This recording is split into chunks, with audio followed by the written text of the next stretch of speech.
Hey guys, Mike here. So today I'm here to talk to you about Spider-Man Far From Home. In this review I'll be going over a brief summary of the plot, my quick thoughts about the film and whether or not you guys should go and see it. So normally for my reviews I try and keep them as spoiler free as possible, but for this movie there were a couple of things that I do want to go over which do delve into spoiler territory, so there's your spoiler warning for Spider-Man Far From Home. Also, if you haven't seen Avengers Endgame, which if you haven't seen it, what the hell are you doing? Then this review is also going to contain spoilers for Avengers Endgame too, so there's your warning for that movie as well. However, if you don't want to know anything about the film and you want to go in completely blind, then let's just come back to this video once you've seen the film. So with that, let's get started, shall we?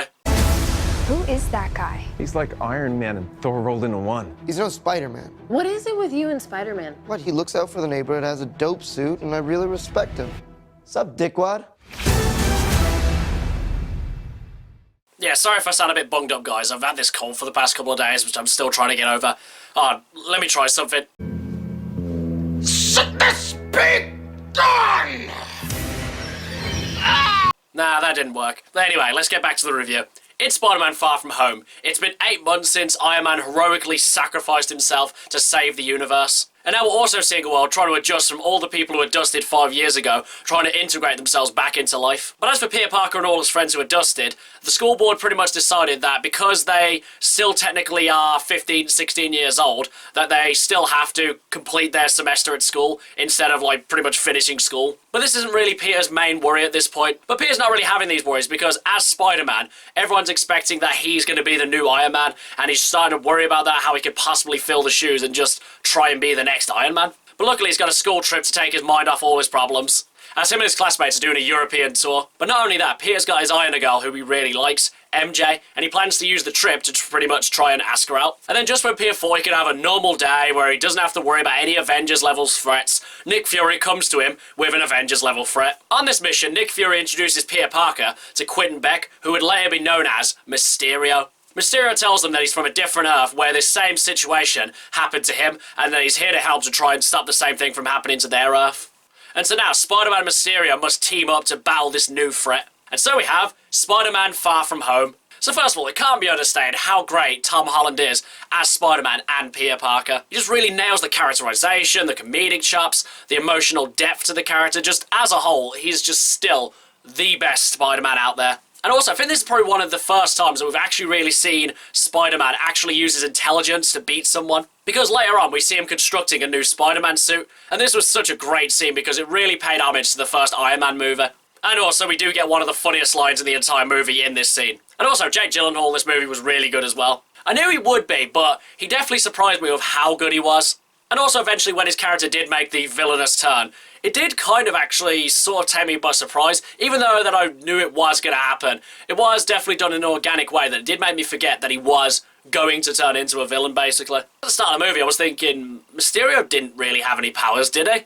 But then, as it turns out, that all of everything that he's been doing has been all smoke and mirrors and deception. And I'd say the light holograms probably would have been enough, but it's when you get to the illusion scenes where he's kind of got Peter Parker trapped and he's making his worst nightmares come at him. These were really good scenes. And not only that, these scenes were visually stunning as well. They kind of reminded me of the first time when you see Doctor Strange exposed to magic in the first Doctor Strange movie. And it kind of made me really want to see this in IMAX as well to really fully experience these scenes. And I must say that every illusion did actually have me fooled, because there are certain illusions which lead you one way, and then they could take a complete left turn, and you're like, whoa, what's going on here? So as a whole, Jake Gyllenhaal as Mysterio was great. So now we have 4 members of the Sinister Six, and I cannot wait to see who they bring in next. So first and foremost, Spider-Man Far From Home is a comedy, and I would have to say that the comedy is definitely on point in this movie. There wasn't a single joke that fell flat.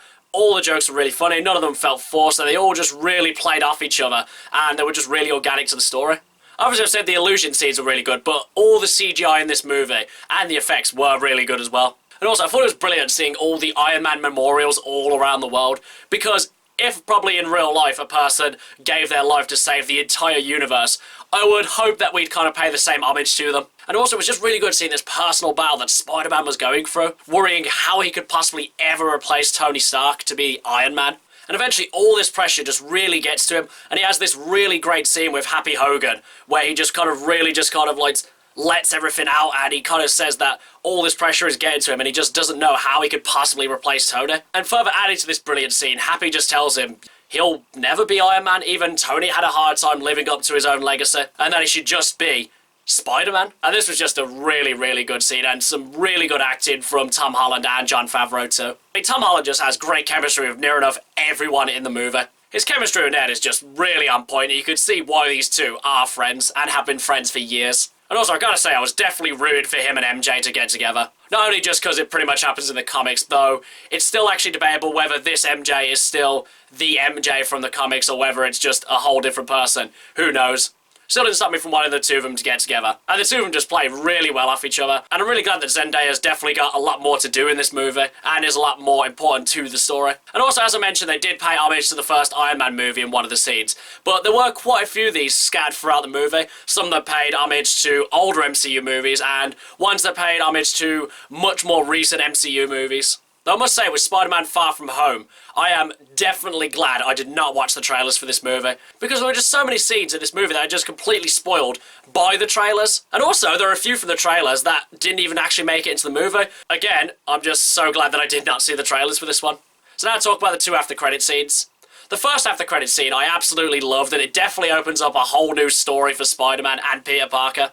Though the main reason that I absolutely love this after-credit scene was seeing J.K. Simmons reprise his role as J. Jonah Jameson after 12 years. Because probably eventually J. Jonah Jameson would have made his way into the Spider-Man franchise, but realistically, can you think of anyone else to play this character other than J.K. Simmons? Though the only thing I think this scene was missing was J. Jonah Jameson calling Spider-Man a menace. If he had done that, perfect scene. So now, the second after-credit scene. It's revealed that Nick Fury and Maria Hill were not in the movie at all, and it was the two Skrull from Captain Marvel who had assumed their identities. And I guess it makes sense for a lot of the things happening in the movie. How Nick Fury trusted Mysterio almost immediately, and how he let a lot of the things that did happen. So you must be asking, why did the Skrull take Nick Fury's identity? Did they kidnap him? Did they kill him? No, Nick Fury's just off on holiday. So I guess after so many years of spy work, I guess all of us need to have a holiday in the end. Overall, guys, I absolutely love this movie. It's another great addition to the MCU as a whole. Everyone was brilliantly cast. Everyone reprising their roles were amazing again. The effects were great. The action was very clear-cut, and you could see everything that was going on. The humor was definitely the most on-point thing in the entire movie. And as a whole, I just, like I said, really enjoyed this movie. And I cannot wait to see what the MCU does next, because at this point, I'm not really sure what the next movie is. Though they've got a couple in the works, they've also got a couple of TV series in the works. Though, where the MCU goes next, I guess we'll all have to wait and see. But now, as for whether or not, you guys should go and see it. I think it's pretty obvious. I'm telling you to go see this movie because I absolutely love the MCU. I'll watch anything, near enough anything, that they'll put out there. And Spider-Man is definitely one of my favourite characters, and definitely Tom Holland playing him definitely really elevates the character. Though sadly, I think next year might be the first time since 2016 that we haven't had a year without Spider-Man. And that's quite a scary thought, a world without Spider-Man. But yeah, so go see this movie in the cinema, and I would actually say, go see this one in IMAX as well, because the illusion scenes are definitely worth seeing in IMAX, though, like I said, I haven't myself seen them in IMAX, but I imagine they would be really good in IMAX. Okay guys, that's my review for Spider-Man Far From Home. If you've seen it, what did you think about it? And what's your favourite MCU movie? Whatever it is, drop it in the comments below. And until next time, I've been Michael. See ya!